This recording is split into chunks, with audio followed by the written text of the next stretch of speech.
আসসালামু আলাইকুম দর্শক, এই কথা তো অনস্বীকার্য যে সাম্প্রতিক রাজনীতিতে বিএনপি কিংবা বিএনপির ভারপ্রাপ্ত চেয়ারপারসন তারেক রহমান যে দূরদর্শিতার পরিচয় দিচ্ছিলেন তা দল মত নির্বিশেষে সবাইকে মুগ্ধ করছিল। কিন্তু হঠাৎই যেন ছন্দ পতন ঘটল। বিএনপি কি নিজেই নিজের ফাঁদে পা দিল, অথবা বিএনপি কি এখন এনসিপি বা জাতীয় নাগরিক কমিটির দয়া দাক্ষিণ্যের বশবর্তী হয়ে রাজনীতি করবে, রাজনীতি টিকিয়ে রাখবে? এই প্রশ্ন উঠতে শুরু করেছে। এই বিষয়ে খানিকটা আলোচনা করব, তবে তার আগে আরেকটি বিষয় একটু শেয়ার করে নিতে চাই আপনাদের সঙ্গে।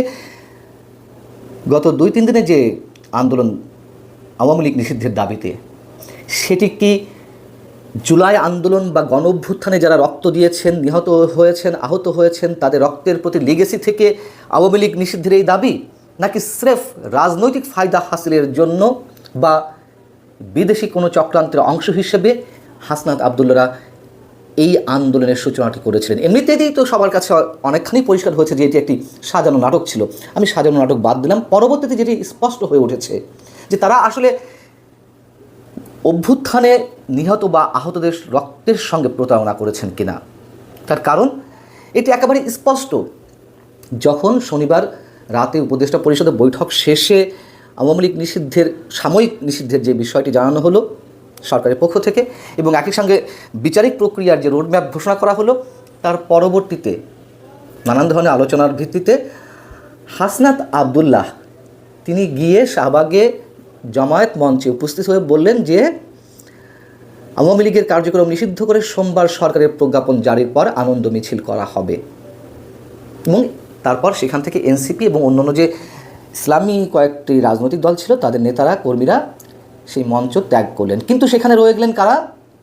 সেখানে রয়ে গেলেন সেই রিয়েল হিরোরা, যারা সম্মুখভাবে আন্দোলনে অংশ নিয়েছিলেন, যার কারণে তারা রক্ত দিয়েছেন, আহত হয়েছেন। তারা মঞ্চ আঁকড়ে পড়ে রইলেন এবং তারা সুস্পষ্টভাবে 3টি দাবির কথা জানালেন। 3টি দাবি কী ছিল? যে আওয়ামী লীগকে চিরতরে নিষিদ্ধ করতে হবে, জুলাই সনদ ঘোষণা করতে হবে, এবং অভ্যুত্থানে আহত ব্যক্তিদের সুচিকিৎসা নিশ্চিত করতে হবে।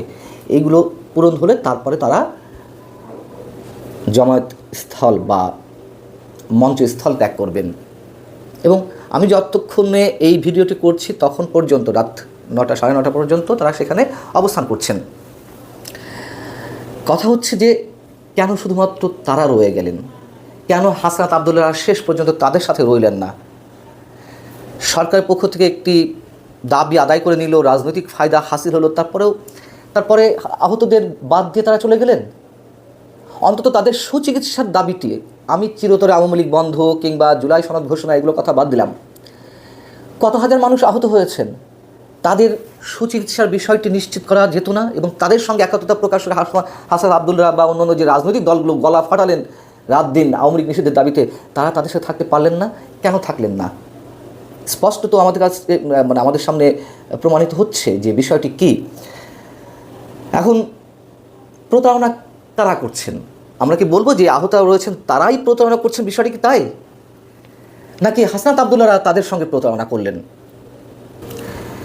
এবার ছোটো করে বিএনপির বিষয়টা একটু বলি। বিএনপি কীভাবে তারা নিজের ফাঁদে নিজে পা দিল, তাদের রাজনৈতিক দৈন্যতা কোথায় গিয়ে পৌঁছাচ্ছে, এটি আমাদেরকে বলতেই হচ্ছে। বিএনপি শুরু থেকে বলে আসছিল যে আওয়ামী লীগ নিষিদ্ধের বিষয়টি তারা জনগণ, নির্বাচন কমিশন এবং সরকারের উপর ছেড়ে দিতে চায়। তারা হয় নিজের গায়ে কাদা মাখতে চাইছিল না, অথবা তারা রাজনৈতিক দল হিসেবে নিজেরা মনে করছিল যে এইভাবে কোনো রাজনৈতিক দল নিষিদ্ধ করা ঠিক নয়, অথবা তারা সর্বশেষ এই বিষয়টিও তো বলছিল যে সব রাজনৈতিক দলের সঙ্গে বসে সরকারের এই বিষয়ে সিদ্ধান্ত নেওয়া উচিত। এর কোনোটিই কি হয়েছে? হয়নি। তারপরে কি হলো? সরকারের পক্ষ থেকে আওয়ামী লীগকে সাময়িক নিষিদ্ধ ঘোষণার পরে বিএনপির পক্ষ থেকে গণমাধ্যমে প্রেস রিলিজ দিয়ে জানানো হলো যে বিএনপির তো 10ই ফেব্রুয়ারিতেই পত্র দিয়ে হাতে প্রধান উপদেষ্টার হাতে পত্র দিয়ে জানিয়ে দিয়েছিল যে গণহত্যা ও মানবতা বিরোধী অপরাধের দায়ে আওয়ামী লীগকে রাজনৈতিক দল হিসেবে বিচারিক প্রক্রিয়ায় নিয়ে আসা হোক। সেটি কি হয়েছে? তাহলে তারা কেন আনন্দ প্রকাশ করছে? কেন এখন এসে বলছে যে আমরা আগেই জানিয়েছিলাম? কেন আওয়ামী লীগ নিষিদ্ধের কৃতিত্বটা তারা নেওয়ার চেষ্টা করছেন? সালাউদ্দিন আহমেদ বিএনপির যুগ্ম মহাসচিব তিনি এবার বলছেন যে এনসিপির মঞ্চে গিয়ে সমর্থন জানাতে হবে কেন? আমরা তো এই দাবি আগেই জানিয়েছেন, ভালো কথা, গেলে কি ক্ষতি হতো? এমন তো না যে ওখানে আপনাদের শত্রুপক্ষের কেউ ছিল, এখন তো সব নিজেরা। এনসিপির আত্মপ্রকাশ অনুষ্ঠানেও তো বিএনপির প্রতিনিধি দল গিয়েছিলেন রুহুল কবির রিজভীর নেতৃত্বে। তাহলে এত বড় একটা ইস্যুতে কেন গেলেন না? এখন এই দাবিটা যেহেতু হাসনাত আবদুল্লাহরা সাজানো নাটক হোক বা যে কোনো আন্দোলনের মাধ্যমে হোক আদায় করে ছেড়েছে, এখন সেই কৃতিত্বটা আপনারা নিতে চাইছেন কেন? এই রাজনৈতিক দৈন্যতা, যে জায়গায় স্ট্যান্ড নিয়েছিলেন সেখানে কেন দাঁড়িয়ে থাকতে পারলেন না বিএনপি নেতারা? কেন তারেক রহমান এরকম দূরদর্শিতার পরিচয় দিলেন? এবং এইখান থেকে প্রশ্ন উঠতে শুরু করেছে, বিএনপি আসলে কি করতে চাইছে? বিএনপি যেমন ভারতের বিরুদ্ধে সকালে কোনো নেতা বিএনপির চিৎকার করেন, জিহাদ ঘোষণা করেন, আবার বিকালে বিএনপির কোনো নেতা আবার বলেন যে না, বৃহত্তর প্রতিবেশী রাষ্ট্র হিসেবে ভারতের সাথে শত্রুতা বজায় রাখা ঠিক নয়, আমরা সবার সাথে সুসম্পর্ক বজায় রাখতে চাই। বিএনপি আওয়ামী লীগ ইস্যুতেও যেমন স্থির কোনো জায়গায় যেতে পারছিল না, ভারত ইস্যুতেও কোথাও স্থির কোনো সিদ্ধান্ত নিতে পারছে না। এটি নিঃসন্দেহে অবশ্যই বলতে হবে তাদের রাজনৈতিক অদূরদর্শিতার পরিচয় পাচ্ছে। এবং এই যে আওয়ামী লীগ নিষিদ্ধের বিষয়ে তারা এখন যা করছেন, মানে স্রেফ আত্মপ্রবঞ্চনা দিচ্ছেন, ভিতরে উপরে কৃতিত্ব নেওয়ার চেষ্টা করছে। এর মাধ্যমে কি হচ্ছে? আমি যে বললাম যে বিএনপি নিজের ফাঁদে পা দিয়েছে, একেবারে স্পষ্ট। তারা যে দাবিগুলো করছিল, জনগণ, নির্বাচন কমিশন অথবা বিচারিক প্রক্রিয়ায় যেন এই সিদ্ধান্তটি নেওয়া হয়, অথবা সব রাজনৈতিক দলের সাথে সিদ্ধান্ত নিয়ে, মানে তাদের সাথে বসে যেন সিদ্ধান্ত নেওয়া হয়, একটি তো হয়নি।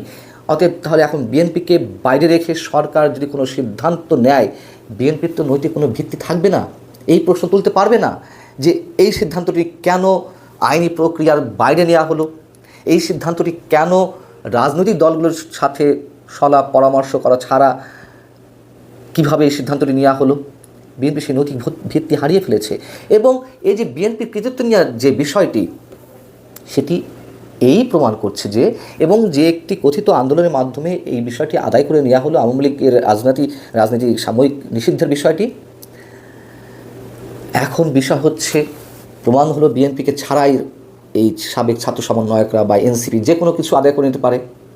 অতএব যেহেতু প্রমাণ হয়ে গেছে, বিএনপিকে এখন এনসিপির সাথে সব কিছু সমঝোতার মাধ্যমে করতে হয় কি না, সেই প্রশ্নটি সামনে আসছে।